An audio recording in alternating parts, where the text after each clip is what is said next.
Hello, Ram Ram सा। आप सबने प्रणाम। माँ कुंजल कथा कहानियों में आपका स्वागत है।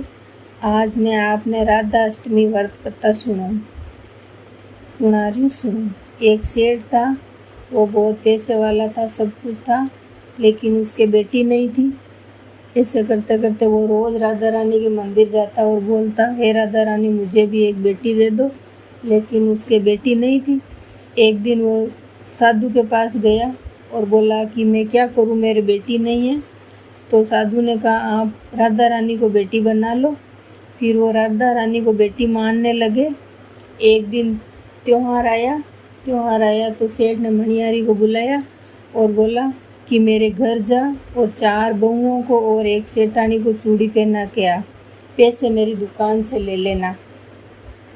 वो मणियारी घर गई, 4 बहुओं को चूड़ी पहनाई, एक सेठानी को चूड़ी पहनाई और राधा रानी कन्या के रूप में प्रकट हो गई। बोली मुझे भी चूड़ी पहनाओ।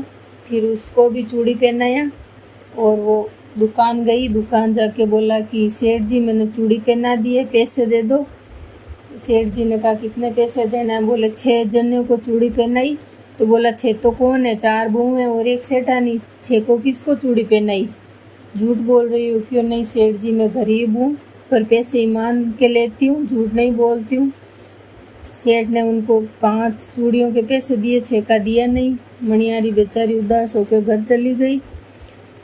सेठ रात में सो रहा था। राधा रानी सपने में आई और बोली कि आपने मुझे बेटी बनाकर मेरे चूड़ियों के पैसे क्यों नहीं दिए? सेठ अचंभे में हो गया और माफ़ी मांगी कि मेरे से गलती हो गई। फिर सुबह बुला के उसको चूड़ी दी, चूड़ी के पैसे दिए और फिर राधा रानी को बेटी मानने लगा। मंदिर में रोज़ घंटों घंटों पूजा करता और राधा रानी को बेटी मानता। जैसे ही राजा के प्राण छूटे, सामने राधा रानी प्रकट हो गई। राजा के प्राण राधा रानी में समा गए। राधा रानी का व्रत करने से जिसकी शादी नहीं हो उसकी शादी हो जाती है और घर में शुभ शुभ काम होते हैं, धन धान्य की कमी नहीं रहती है। हे राधा रानी, खोटी की खरी, अधूरी की पूरी। राम राम सा।